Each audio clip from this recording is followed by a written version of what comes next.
नमस्कार, मैं हूं दिव्या और आप देख रहे हैं आंखें न्यूज 24। आइए सबसे पहले नजर डालते हैं आज के मुख्य समाचारों पर। नमस्कार, मैं अमित और आप देख रहे हैं आंखें न्यूज 24। जदयू की ओर से आज पटना के बापू सभागार में भीम संवाद कार्यक्रम का आयोजन किया गया। वहीं इस कार्यक्रम में मुख्यमंत्री नीतीश कुमार भी पहुंचे, जहां मुख्यमंत्री नीतीश कुमार ने मंच को संबोधित करते हुए कहा कि जब हम बिहार की सत्ता में आए तब से लगातार दलित और शोषित और महिलाओं के लिए विशेषकर काम किया है। 2005 से पहले काम नहीं होता था, जब हम सत्ता में आए तब से काम हुआ है। आइए आपको सुनवाते हैं और क्या कुछ कह रहे हैं मुख्यमंत्री नीतीश कुमार। और उनके परिवार के लोगों को भी बाकी लोगों को भी मिले तो मुझको तो उसी समय से बहुत ज्यादा इतना अच्छा लगा है कि अब आप जानते हैं कि हम लोग पार्टी में क्या कर रहे हैं। 5 लोगों को का उनके साथ हम लोग अभिनंदन करते हुए और उनके माध्यम से हम लोग बहुत सारे कामों को आगे बढ़ाने की कोशिश करते हैं। तो इसके साथ जानिए हम लोग राष्ट्रपिता महात्मा गांधी जी, बाबा साहब भीमराव अम्बेडकर जी। देखिए, आप ये भी देखिए, हम लोगों के साथ आ गए और ये पूरा का पूरा काम कर रहे हैं, इसलिए इनको मैं बधाई देता हूं।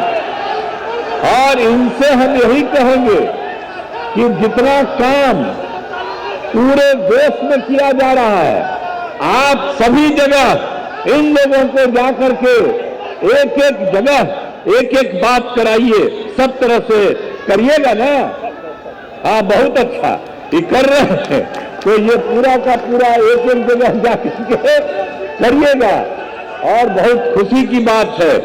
तो मैं तो यही कहूंगा कि सारे काम में हम लोग लगे हुए हैं और सब लोग बताए भी हैं। और आप समझ लीजिए कि हम लोग सब दिन के लिए बाबा साहब भीमराव अम्बेडकर को हम लोग उनका नमन करते रहेंगे और उनसे हम लोगों को जो भी उन्होंने किया है देश भर के लिए, तो हम लोग तो उनसे हमेशा ध्यान रखते रहे हैं और करते रहेंगे।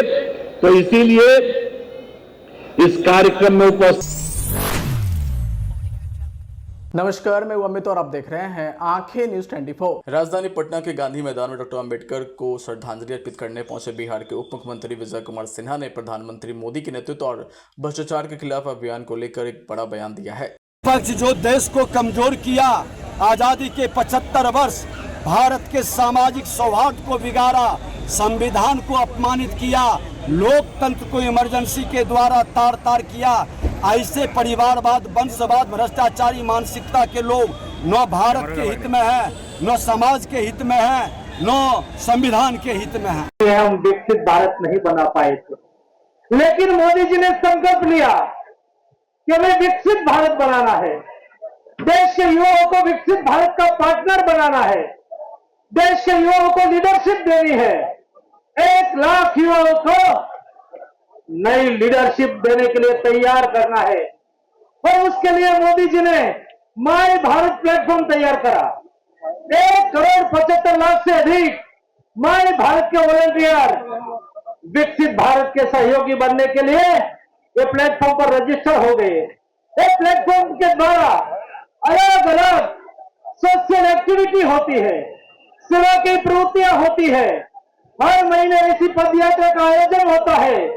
और ऐसी पदयात्राओं के द्वारा हमारे महापुरुषों के जीवन चरित्र से प्रेरणा लेके विकसित भारत के लिए हमारे युवा संकल्प लेते हैं और संकल्प लेके विकसित भारत की यात्रा के सहयोगी बन जाते हैं।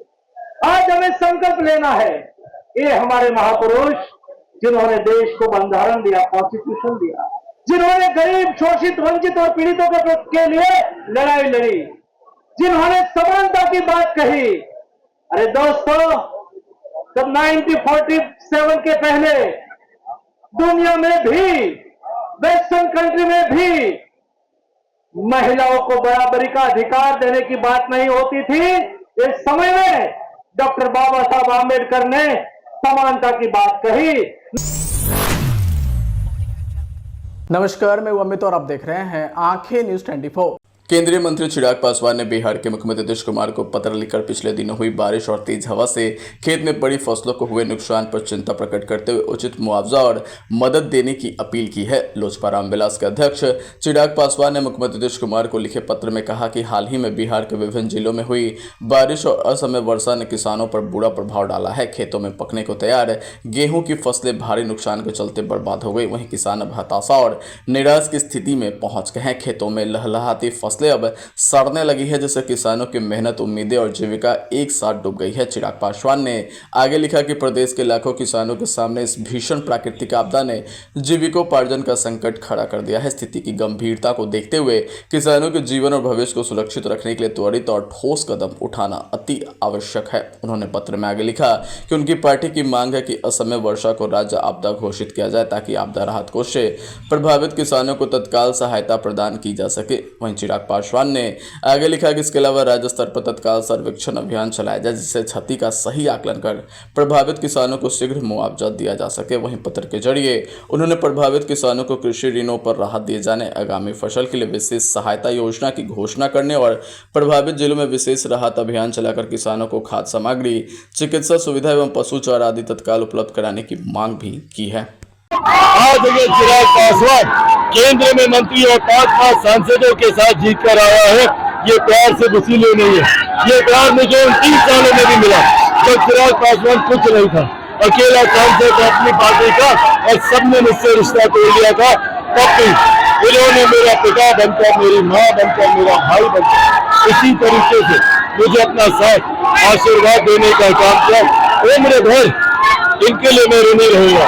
मेरे जीवन का एक एक कतरा, मेरी सांस का एक एक कतरा बिहार को फर्स्ट और बिहारियों को फर्स्ट बनाने की ये भी मुझे लगता है कड़ियों को जवाब देने के लिए काफी है। चिराग जी आज फिर बड़ी मां को लेकर आप भावुक हुए हैं और मन से बड़ी अपील कर दी है आप। देखिए, इन्होंने ही मुझे जब मेरे परिवार से निकाला था, इन्होंने मेरा परिवार बनकर मेरा साथ निभाया। आज भी जब एक बार फिर यहाँ पे ये राजनीतिक मंच नहीं है मेरे लिए, ये एक पारिवारिक जगह है, परिवार के लोग हैं, सुख दुख इनसे साझा नहीं करेंगे। समाचारों में वक्त हो चला एक छोटे से अंतराल का। पटना में कई वर्षों से शिक्षा में अहम योगदान दे रहा है Gyansthali high school Alamganj Patna city, जहां 10वीं और 12वीं की बोर्ड परीक्षाओं में 100% अंक प्राप्त कर रहे हैं बच्चे। एक ऐसा स्कूल जहां न केवल होती है पढ़ाई, बल्कि साथ ही साथ होती है कल्चरल एक्टिविटी, स्पोर्ट्स एक्टिविटी से जुड़े गेम्स, मैथ ओलंपियाड से लेकर साइंस ओलंपियाड, जहां बच्चों के लिए स्कूल कैंपस अत्याधुनिक सुविधाओं से लैस, छोटे बच्चों के लिए वाहन और ट्रांसपोर्ट की विशेष सुविधा। तो देर किस बात की, आज ही कराएं अपना नामांकन Gyansthali high school Alamganj Patna city में, जहां नामांकन की प्रक्रिया जारी है। संपर्क करें पुलिस चौकी Alamganj main road near Alamganj थाना पटना बिहार 800007। ब्रेक के बाद आपका फिर से स्वागत है। नमस्कार, मैं अमित और आप देख रहे हैं आंखें न्यूज 24। भीम संवाद कार्यक्रम को लेकर केंद्रीय मंत्री रामनाथ ठाकुर ने कहा कि दलित नीतीश कुमार के साथ हैं, क्योंकि नीतीश कुमार दलितों के लिए बहुत काम किए हैं। इसके साथ ही साथ रामनाथ ठाकुर ने आगे कहा कि दलितों के लिए मुख्यमंत्री नीतीश कुमार बहुत काम किए हैं। उसी का परिणाम है कि आज भीड़ बापू सभागार में देखने को मिला और आने वाले विधानसभा चुनाव में भी लोग फिर से मुख्यमंत्री नीतीश कुमार को ही चुनेंगे। क्या ये लोग तो इन लोगों का जितना काम हुआ है, मुख्यमंत्री जितना काम हुआ था, ये साधने की क्या है। डॉक्टर अंबेडकर की जयंती की पूर्व संध्या पर मुख्यमंत्री जी ने लोगों को संबोधित किया और उन्होंने जो जितना काम किया है दीन दुखियों के लिए, उसको याद दिलाया। हम अपनी तरफ से, दल की तरफ से और बिहार की 15 करोड़ जनता की तरफ से डॉक्टर भीमराव अंबेडकर के श्रद्धा के 2 फूल चढ़ाते हैं। लगातार नीतीश सरकार पर निशाना साध रहे कि इस बार उनका विरोध में है तो क्या करेंगे, विरोध करना उनका काम है। वो अपना काम कर रहे हैं, हम लोग अपना काम कर रहे हैं और रिजल्ट तो जनता देने वाली है 6 महीने के अंदर। 6 महीने के अंदर जनता जितनी भीड़ देखी आज, उतनी जितनी भीड़ आज देखी बापू सभागार में, क्या उतनी भीड़ वोटों में तब्दील भी होगी? अब तो ये आपको देखना है कि हमारा वोट होगा कि नहीं होगा। इसका जो टारगेट है एकदम एकदम एकदम उसमें गिनती की बात है, नीतीश कुमार जी फिर से मुख्यमंत्री जी होंगे। चेहरा को लेकर के तो लगातार कहा जा रहा है कि एनडीए का मुख्यमंत्री बनेगा, लेकिन नेतृत्व में लड़ेंगे। चेहरे को लेकर के ना चेहरा मुख्यमंत्री जी के नीतीश कुमार के आगे क्या है बताइए ना, हमको एको को चेहरा बताइए, हमको बता दीजिए उनके आगे की चेहरा कौन है, हमको बताइए। एज जर्नलिस्ट आप बताइए।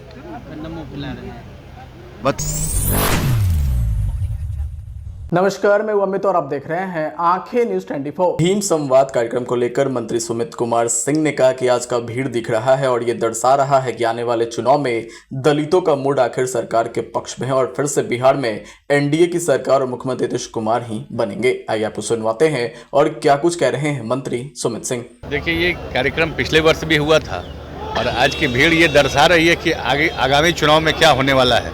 ये एक आगाज था, इससे आप अंदाज लगा सकते हैं कि आगामी जो 2025 का जो चुनाव होने वाला है वो भीम संवाद के माध्यम से आपको ये दिख रहा होगा कि जो समाज के गरीब, वंचित, पिछड़े समाज के जो लोग, दलित समाज के जो लोग हैं वो पूरी तरह से सरकार के साथ हैं और सरकार को मजबूती प्रदान कर रहे हैं। देखिए, ये कार्यक्रम पिछले वर्ष भी हुआ था और आज की भीड़ ये दर्शा रही है कि आगामी चुनाव में क्या होने वाला है।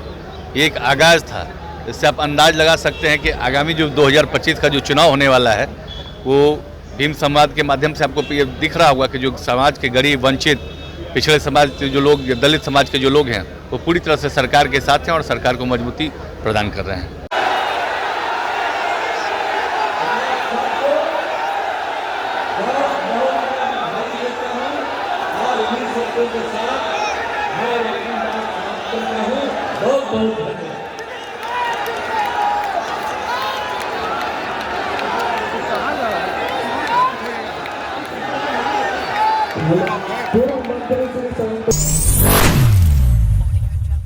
नमस्कार, मैं अमित और आप देख रहे हैं आंखें न्यूज 24। शनिवार को देश के अलग अलग हिस्सों में मौसम का मिजाज बदलता नजर आया। बता दें कि नॉर्थ इंडिया में नई दिल्ली और लखनऊ में तापमान 34 डिग्री सेल्सियस तक पहुंच गया, जिससे गर्मी महसूस की गई। तो वहीं पश्चिमी भारत के अहमदाबाद में पारा 41 डिग्री तक चढ़ गया, जो सबसे ज्यादा रहा। बता दें कि मुंबई में भी धूप का असर रहा और तापमान 35 डिग्री सेल्सियस दर्ज किया गया। तो वहीं पूर्वी भारत के कोलकाता और भुवनेश्वर में आसमान में बादल छाए रहे और कुछ इलाकों में तूफान की संभावना जताई गई। वहीं दक्षिण भारत के शहरों चेन्नई और मदुरई में गर्मी का भी असर दिखा, जहां तापमान क्रमशः 37 और 39 डिग्री सेल्सियस तक पहुंच गया। वहीं बेंगलुरु में मौसम कुछ हद तक राहत भरा रहा, जहां आंशिक बादल रहे और तापमान 34 डिग्री के आसपास बना रहा। पूर्वोत्तर भारत के गुवाहाटी में भी हल्की धूप के साथ तापमान 34 डिग्री सेल्सियस तक पहुंच गया। तो वहीं कश्मीर की वादियों में मौसम सुहावना रहा, जहां कश्मीर में अधिकतम तापमान 24 डिग्री सेल्सियस दर्ज किया गया। तो वहीं मौसम विभाग यानी IMD के अनुसार शनिवार और दिल्ली के आसपास के क्षेत्रों में आंशिक रूप से बादल छाए। बात करें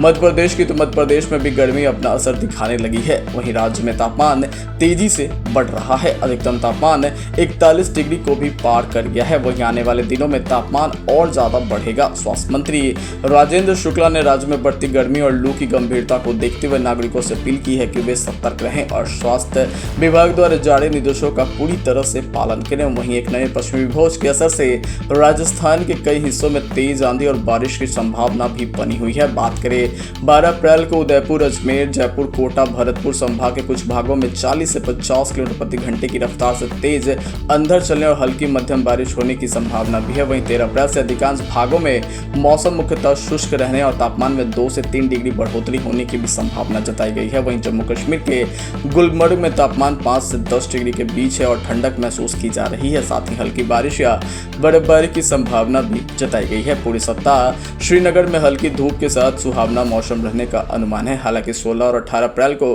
कुछ इलाकों में हल्की बारिश भी हो सकती है। आज के लिए बस इतना ही। अगली बार हम फिर हाजिर होंगे, तब तक के लिए देखते रहिए आंखें न्यूज 24। अगर आपने अभी तक हमारे चैनल को सब्सक्राइब नहीं किया है तो हमारे चैनल को जल्द से जल्द सब्सक्राइब करें, लाइक करें, शेयर करें और कमेंट करें।